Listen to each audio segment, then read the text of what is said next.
Hello, everybody, and welcome to the podcast. I am your host, Corey C., and I'm here with a very special guest today. I am here with Adam English, a very well-known streamer. How are you today, Adam? How's everything? Hey, I'm doing well, Corey. How are you? I'm doing very well. Thank you, man. I appreciate it. We're both in the tri-state area. I appreciate That's right. it. So let me ask you a question, Adam, about Sure. PulseChain and Hex and about the ecosystems. Can you tell the audience about yourself and how did you get into the Hex and PulseChain ecosystem? Sure. Well, I would say this journey goes about 2.5 years. When I originally got started in blockchain and cryptocurrency at the beginning of the lockdowns. For the longest time, my younger brother would be talking about Bitcoin, and I'm talking since like 2012, 2013. And for many years, I just ignored it. So at the beginning of the lockdowns, I decided to crack open some white papers. And upon doing so, and by the way, this is not just Bitcoin, but upon doing so, I was genuinely impressed and fascinated with the technology and the principles and the philosophy behind a lot of blockchain platforms and cryptocurrencies themselves. I think now, as we're all looking in 2022, I think more of the same old from I guess you could say from the status quo is not serving anybody. Well, maybe it's serving some people, but I think for society as a whole, it's actually quite damaging. So, with hyperinflation and quantitative easing, which the United States is, and I think our country has now printed more money. I think in the past, I think the United States has actually printed 80% of its currency, I think, over the past 2 years. It's something that's ridiculous. correct. That's something ridiculous. Okay. Yeah, I knew it was some high number like that.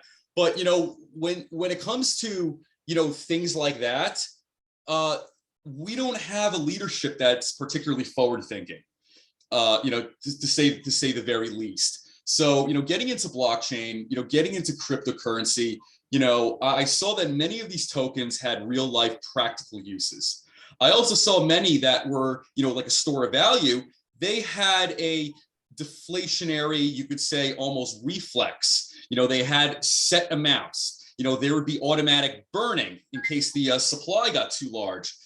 These are very, very smart things that, that can maintain an asset, so to say. So, reading about all this, I decided to kind of go on my own, sort of journey. So I kind of locked myself in my home office for like 90 days, and I went into certification earning frenzy. And then I reemerged, and then after that I worked with various different I guess you say blockchain startups. I've held various advisory roles. Currently, I am the blockchain business development manager at Intellect EU, which is based in New York City and in Brussels, Belgium. And I'm also a part of a few other, projects as well. So, I think if you do something that you genuinely like, it doesn't feel, so exhausting. And I think this space is one of those type of spaces where, altruism and, I think your own self-interest merge. So the fact of the matter is, you can essentially better society by participating in some of these ecosystems. And at the same time, too, you can essentially create your own retirement nest egg at the same time, too. So, these things are very, very important. And I think, by virtue of all this stuff being created by, computer code and, the decentralized technology, the limits are astounding.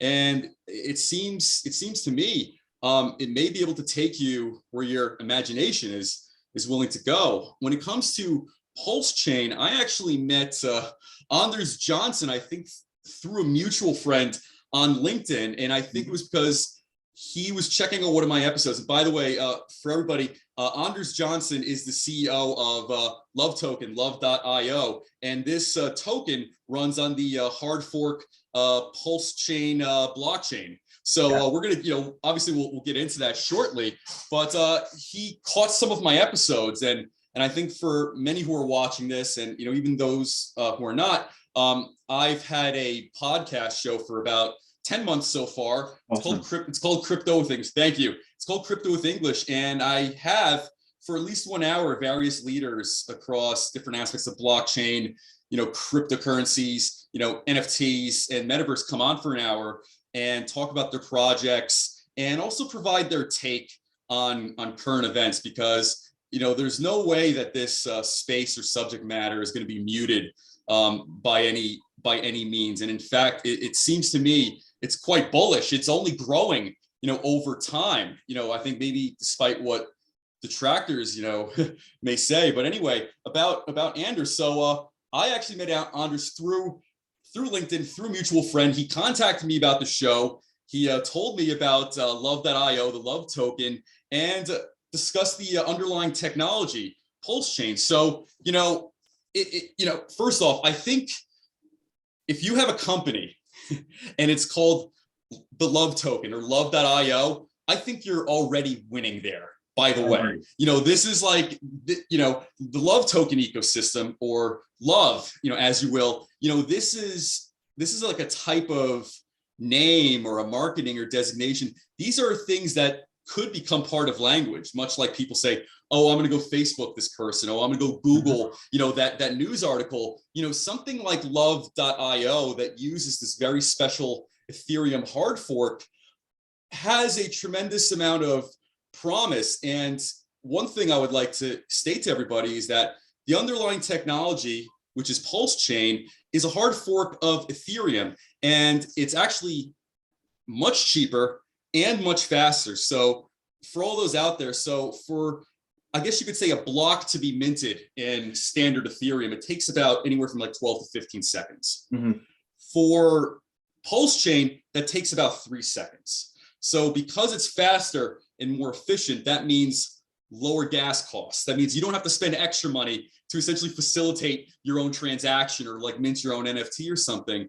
And, on top of that as well, speed is very, very important. People want fast services. And the fact of the matter is, if somebody is using a platform or, like a blockchain, decentralized app, and things are lagging, other than the fact that it's inconvenient, it's actually a big problem for developers. Like if you're coming out with your own game or just your own product and you're running it on a slow ecosystem, that means you're losing money. People are going to leave, even if it's like really not entirely your fault, so to say. So, there's kind of those traditional problems with Ethereum, but don't get me wrong.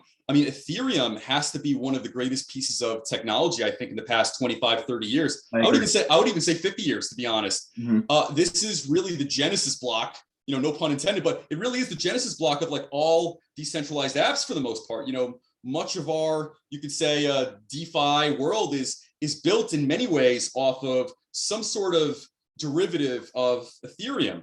So, so going on, getting involved with the love token, Anders told me about his project, and then we discussed it further on a few more phone calls. And what I do really like about this project is the aspect of microtipping, which is something that is, gaining more and more, I think, prominence and popularity. I think people are starting to, familiarize themselves with it. But this is actually you could say, a bulwark, a support system for influencers, who are producing content and really for the most part don't get paid, or at least they don't get paid until much later when, sponsors and stuff, come and whatnot. These are for people to essentially receive support and love, so to say, from the audience. So hypothetically speaking, if Corey, let's say I really enjoy your podcast, and by the way, which I do, I could essentially microtip you for essentially the experience of watching that episode, and let's say my enjoyment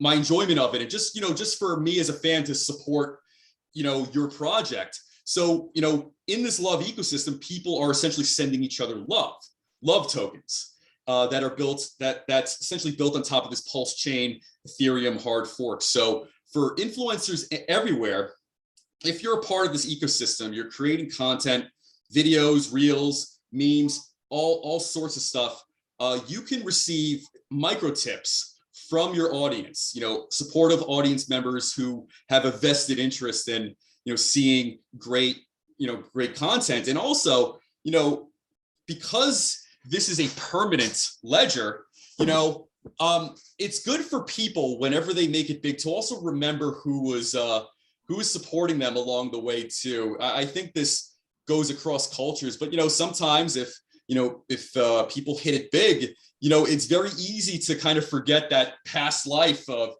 just kind of struggling and being on the coming on up, so to say. So if you're a celebrity and let's say you've become very very popular, very famous, and very well off from, let's say, being an influencer.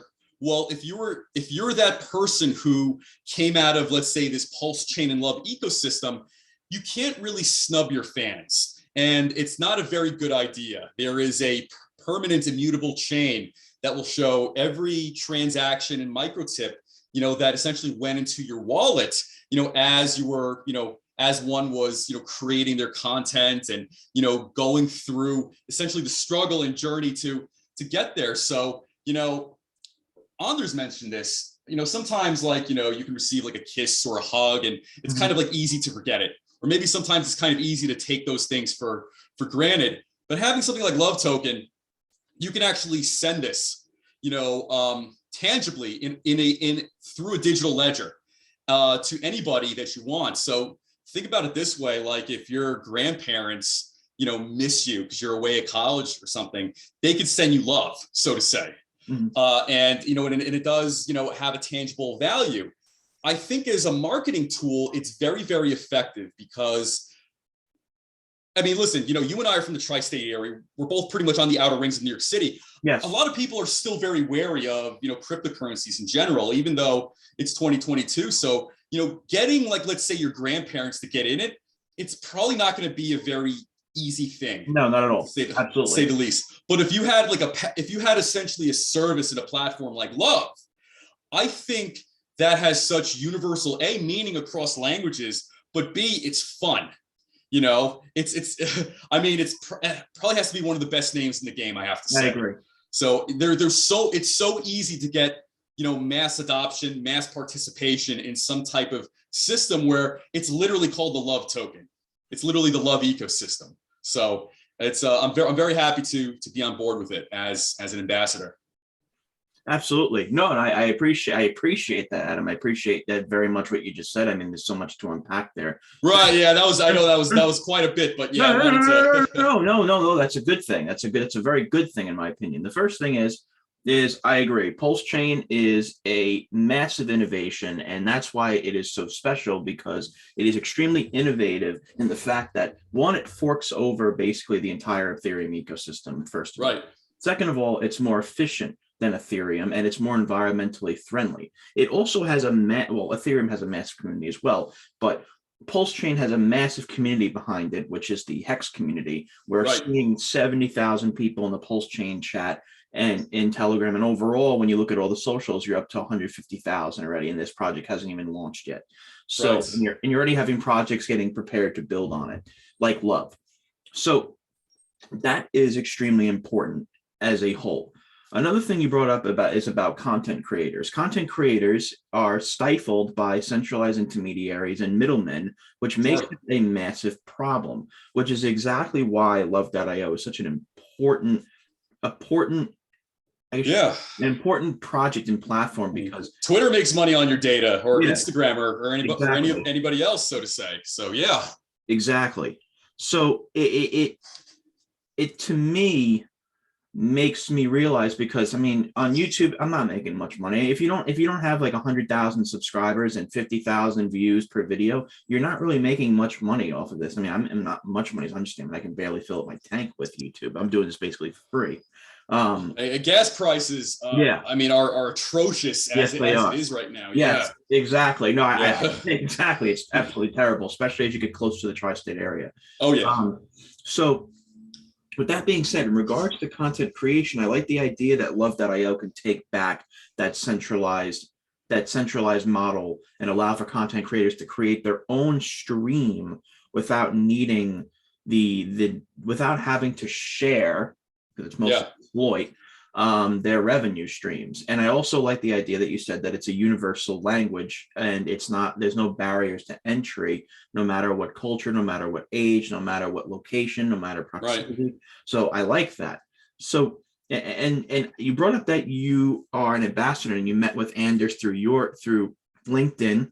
Yeah. And I met Anders actually by interviewing people in the PulseChain ecosystem just arbitrarily. He Wow. hit me up. Yeah, David hit me up, one of the team members, and said, "Do you want to do an interview with Love?" And I'm like, "Yeah, sure. I mean, I'm open to anybody." Yeah. So then I joined the team because I see, one, I saw Anders' credentials with Diacrit. Oh yeah. And two, he has a massive team. And three, I see his motivation. And four, I see the potential of a project that's able to give back micro tipping with a name and with the name Love, and also have the experience that he has within the boundaries of building businesses. So that's something that I was enticed by. So on that topic, with you and I being ambassadors, because I think you did highlight how PulseChain is special by highlighting the technology. Yeah. You recently became a Love.io ambassador. So in a project building on PulseChain, what exactly is Love.io? You already answered that to our audience, if you could go in more in depth. And what made you decide to become an ambassador to the project? I think first off, the name alone is very intriguing. In fact, I was actually quite impressed. I'm like, Anders, how the hell did you get that domain, Love.io? That must have been an incredibly difficult and expensive process. And by the way, I mean that as a compliment to him. No, actually, of course. Persevering and getting that domain name. And going forward from that, if you talk about, let's say, Love Chain, or just say Love, it is naturally, just reflexively very positive, so to say. So you can't help, let's say, interacting, whether it's the white paper or whether it's the wallet or, whether it's, the platform itself, without, kind of smiling or feeling like a little uplifting. And I think, in fact, in this day and age, where I think in many ways civility has largely gone out the window, having projects that celebrate, our better natures, so to say, is great. So, people who are able to send love on a blockchain, to somebody else's wallet, it may not seem a lot at first, micro tipping, but, you get enough people to do this, and people are going to be micro tipping a lot. Like, I don't feel that micro tipping is something you just do once and then you kind of sleep on it. I think there is probably some part of it that's a little bit almost like gamified, or something along those lines. Because if you're able to micro tip, like, 6 different influencers that you like, and let's say you split $10 6 ways, that's probably going to make the viewer or the fan feel very good, so to say. So there's a whole lot of flexibility that's not, that doesn't particularly exist in, I guess you could say, the traditional legacy systems of yesteryear. Well, it's not that far back, but clearly I think it's society where we're in the middle of a transition right now. Yes. But also, I like the fact that it uses this particular Ethereum hard fork, because it is a cheaper and faster way to, I guess you could say, mint blocks. And I think that's very important too. I think especially with the lockdowns, there had to have been, and I'm almost certain, a huge surge of entrepreneurs, coming out, thinking about what they want to do, and then going for it. A platform like PulseChain, because it keeps the gas fees low and because it's fast, you don't have to worry about, you could say, kind of like uncontrollable factors like undermining or even destroying your project. If it's a day of like high gas fees, but you're on PulseChain, you're probably going to be okay. Yeah, you are. Yeah, exactly. You're almost certainly going to be okay. If you're on Ethereum, and let's say you built something from years ago, there's going to be some bumps in the road ahead. So between the underlying technology and the I think the principles behind it, it's very optimistic. I agree. It's very uplifting. Sending love. There's a name for love in every single language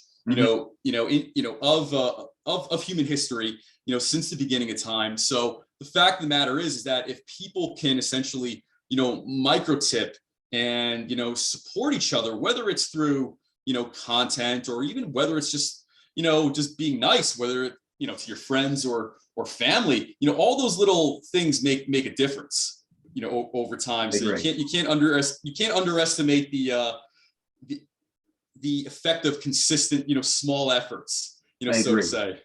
So yeah. I agree 100%. I agree 100% that the transcending of borders is so important. And the fact that you have the technology behind it, which is PulseChain, they're not building on Ethereum where it costs a month's rent to do a transaction.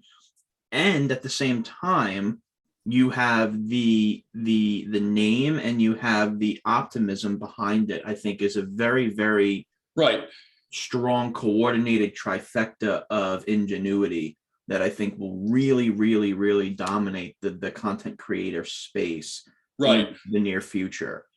And that's just a fact. And I like how you highlighted that. So thank you. Yeah, no problem, Adam. So I mean, listen, you're asking good questions, so I'm trying. Thank you, good sir. No problem. So let me ask you this then, Adam, in your opinion, out of all the concepts within the notion of love, microtipping, donations, loyalty programs, the name, the team, what is the most exciting concept of love, and why do you think so? Oh, that's a very, very good question. I think it starts with the name. So, as you and I both know Anders well, he talks about blitzscaling a lot. Yes, he does. So blitzscaling is effectively like I guess you could say almost like a phenomenon of where you essentially take a business into hyperdrive, and it really becomes essentially almost like a blue chip, type of enterprise. So, this revolves around a few factors such as timing, the name, I guess you could say the logo and the presentation of it. There's just certain names, or there's just certain, I guess you could say, logos or themes that just don't ring right with a lot of people, or just doesn't have that type of, effect. But, simpler and intuitive, I guess you could say, themes and notions, they do, especially, I mean, if executed right. And of course, hoping that many other things, work out well, too. But, I think with the .com boom, despite the fact that it was bad, but also you had a lot of winners come out of it too. You had Google, you had Amazon, a lot of the big companies that, for better or for worse, that we use in our lives, they emerged, from that as well. And as much as I love blockchain and cryptocurrency, it's going to have its dips. It's going to have its, peaks and valleys. Absolutely. So, nobody knows who, as far as the companies and entrepreneurs that's going to emerge, let's say, maybe after the next, crash or whatever as well. But, one of the things that is consistent is the name is very, very important. The name is your calling card. The name is your identity. And, the name is kind of like the first impression of the brand too, so to say. I think it's always good that we look for nuance, but if you're talking about, launching a brand that's decentralized on the blockchain ecosystem, what's more intuitive than love? I mean, there's no further explanation needed. And by the way, I'm not saying that, if other blockchain projects, with their, kind of obscure names, not saying that the names are somehow the metric as to whether you fail or succeed. However, I do think the name is very, very important. Yes, it is. If you want to make anything, mainstream. So, even fairness like the Bitcoin or Ethereum, that may very well be part of our normal language. Yeah, it's like, oh yeah, I just Bitcoin that. People are just going to say when they buy things, I just Bitcoin that, or something like that. Or if you're building a video game, like, yeah, I just Ethereum that, or I mean, I can only imagine where it's going to go. But I would have to say, because the name is kind of the centerpiece of it, it also sets the tone for the project as well. I agree, absolutely. And if your question was, if the question I just asked you was directed to me, I'd say the exact same thing, that it's the name above all that really stands out. Everybody, you have to understand the conscious and subconscious cues that entices people to be involved in things. Very true. So this and that type of that type of model of bringing people together is also very enticing. And this is something very abstract, but I think that it can be applied here. So we live in a society now where we're very disconnected. We're paradoxically interconnected, Yeah. technologically. We're technologically very connected, but yes, physically and emotionally very disconnected, very far apart. Yeah. With that being exactly, and with that being said, the problem here is that we don't have the same community values that we used to have, in my opinion. Sure. And this can kind of amalgamate the digital connection with the innate human love connection, right, of all of human history. So I think that's also very important as well, to think from I want to say like a consciousness standpoint. Yeah. So, and I want to also ask you this, Adam, as a content creator yourself, how do you think love can assist content creators throughout the world? You said, how does love assist content creators? How can love help content creators throughout the world, basically? I think what the love token can do is you can essentially be compensated for your efforts at the very, very beginning of the entire process and journey. And, as you and I both create content, it's when you first start doing it, you're kind of essentially getting your swimming legs, you're doing different things. And listen, all the overhead is on you. So, you're effectively, I guess you could say, not to say it's like such a terrible thing, but the financial onus is on you. Right. So, there's no salary. You're working for yourself. You're putting together content, consistent with, kind of your own idea and theme of what something should be. Well, imagine if, let's say, you're at the beginning of that journey and people know that. I think people like to support an underdog. I mean, just look at any Rocky movie. There is something in human nature where, like, if you can see like an influencer that has a lot of potential, but maybe let's say they're not getting the breaks. I mean, I think people want to see that type of individual, succeed. I mean, I think human history is filled with all kinds of stories about people overcoming great odds. So I think with these times, with kind of all the difficulties going on in the world, I think it is very easy for people to kind of become apathetic. Yes. Kind of fall into despair. And it kind of makes you wonder, if you have the next great content creator out there, what if that little micro tip was kind of the one thing that kind of motivated them not to give up? Like, what if that very moment that, like, let's say you as a fan sent that micro tip, for a few dollars, and that was the moment where, let's say, that person's about to give up on themselves, and then you just kind of turn it around. Like, life is just very funny that way. So I think what this can do is, because it is decentralized, there isn't like kind of a custodian like a traditional social media platform, people can really support who they want to support. Exactly. There's always times where, like, okay, like, I donated money, but is that really going to where it's supposed to be? And then you hear scandals all the time of, whether it's different charities or organizations not doing what they're supposed to do, with the money as well. And I think it makes you feel bad, as you could say the donee, or the donor rather, I'm sorry, as a donor, it doesn't make you feel great. Nobody likes to be had. So, imagine if, let's say, in that ecosystem, where if there is some sort of, humanitarian crisis in some part of the world, like, especially like Ukraine right now with the Russian invasion, and people are doing this as we speak, you can support specific individuals in real time to make sure that they receive, money and resources, because, listen, it's certain parts of the world are living hell right now. And I think those little bits of love and those little bits of support may kind of like may be the turning point, or it may change the tide of whichever battle, whether it's physical or emotional, internal, or whatever else. So I agree. And I think you touched upon this well, but kind of the lack of values over time, and I think we all see a lack of stability, but I do think what kind of holds cultures together are, principles at the end of the day. You have to have something, so I think what is universal as a starting point is love. And this is a very spiritual, secular, you can look at it as religious or not religious. Like love is very universal in every continent, in every culture. So if that's like a starting point of, like, let's say the tech renaissance, like let's say if tomorrow becomes a Mad Max movie and it's like the apocalyptic dystopia and whatnot, I think you want to start from the most positive place as possible. And I think also, and I'm sure you'll agree with this too, but I think the human mind is like garbage in, garbage out. If you're constantly surrounding yourself reading negative content, whether they're influencers, whether it's the news, that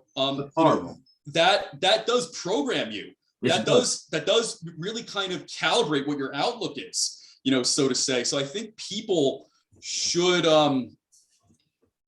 try to keep an open mind and perhaps explore some of these technologies. And I think especially if these technologies have very good principles and philosophies behind it, I think it's well worth, giving it a shot. I mean, I think life is way too short to be a downer, and there's kind of enough suffering out there. So, I mean, where's a better starting point than love, right? Great. I agree 100,000%. It's one of those things where it can be utilized in countries like you highlighted that truly need that support from a psychological standpoint, that there's actually people who care. And that's very important. Exactly what you said. Yeah. And that social disconnect we have, it needs to be brought back. And I think the way it's brought back is the ability to intertwine the community values we had for most of human history into the digital age. I don't think that many platforms have done that. Like, you have your dating platforms, but that doesn't really bring people together per se. That's more along the lines of like a specific niche, but you need it more from a broad standpoint. It actually amalgamates monetary incentive and human incentive. And that's why, from a conscious level, I think that love has such a large potential to revolutionize microtipping, because there's emotion behind it. There's very good point. There's this knowledge that it's more than just giving. Like when I go to the diner and I give someone a $10 tip, it's not like I'm giving them love. I'm just giving them an exchange for their service. It's not like, here's some love, here's some gratitude. Right. So I think one of the big things that's missing in specifically the West is gratitude. And I think that love could bring that back. So, and in that point, we're talking about the future. In your opinion, Adam, I know this is more of a speculative question. Where do you see love.io in, let's say, 2 years, 2024 to 2025, let's say? I think it will be very well on its way to, blitzscaling. And I will say, I think there will be a few more peaks and valleys as far as cryptocurrency. It's already a very volatile market. So sometimes kind of the sound of the crowd kind of deafens, everything else around you. But I think what's going to happen is there's going to be a lot of very innovative projects kind of coming from behind, kind of as like dark horses, so to say, or as like a dark horse type of, competitor, and really, surprise people, because many of us have already seen, I think the true value of Bitcoin and Ethereum and how useful and how great those are. We've also seen, the great potential of, certain, altcoins and NFTs and, projects that exist in the metaverse. But can anybody point to, let's say, is there a Google, so to say, of DeFi or of blockchain? Right. Bitcoin is great, but I wouldn't call it a Google by any stretch of the imagination. And as far as a name, and as names go, Bitcoin just doesn't roll off the tongue the way love not at all. rolls off the tongue. And I think one thing people have to avoid is kind of this very you could say dualistic kind of thinking. It's either this or that and nothing else. Right. Bitcoin is great, but I think eventually there will be a successor I agree. or a group of successors as far as coins and tokens. And that doesn't mean Bitcoin's going to lose its value. Right. But, you know, you have to also keep in mind too, there are people everywhere across the world, you know, you could say, you know, enthusiastically, passionately competing with everything else out there, you know, in this space. And in fact, you know, many people are looking at Bitcoin as essentially the mountain to climb, Right. to reach that goal. So, you know, with the love token, you know, especially using, I guess you could say, the PulseChain, as we discussed, it's already off to a good start. Mm-hmm. At the very least, it's using a very, very energy efficient, very process efficient token, you know, that mints blocks way faster than a lot Absolutely. of other, you know, than a lot of other platforms. And plus it is, you know, an Ethereum fork. So there is this modular interoperability between, you know, PulseChain and, PulseChain and Ethereum. So Exactly. you're not exactly, you know, kind of divorcing yourself from that world. In fact, you kind of have a foot, you know, one in each. And I think that's also, you know, good as well.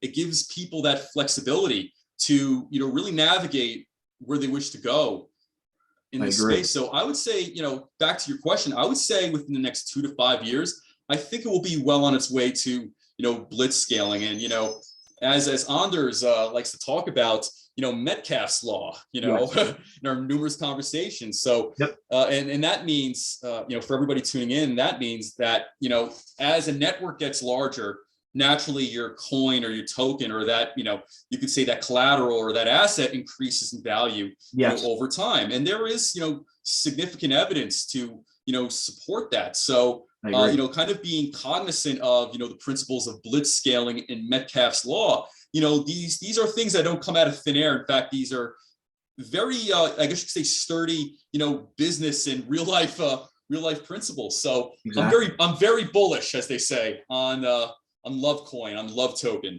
in this platform. Amen to that. I really am as well. I like how the Love.io has these business philosophies behind them that are not just in cryptocurrency, that have been around from traditional standpoints, like Facebook being a perfect example of blitzscaling. So I like how one thing I've learned in human history is that when you try to change something too fast, people become very uncomfortable.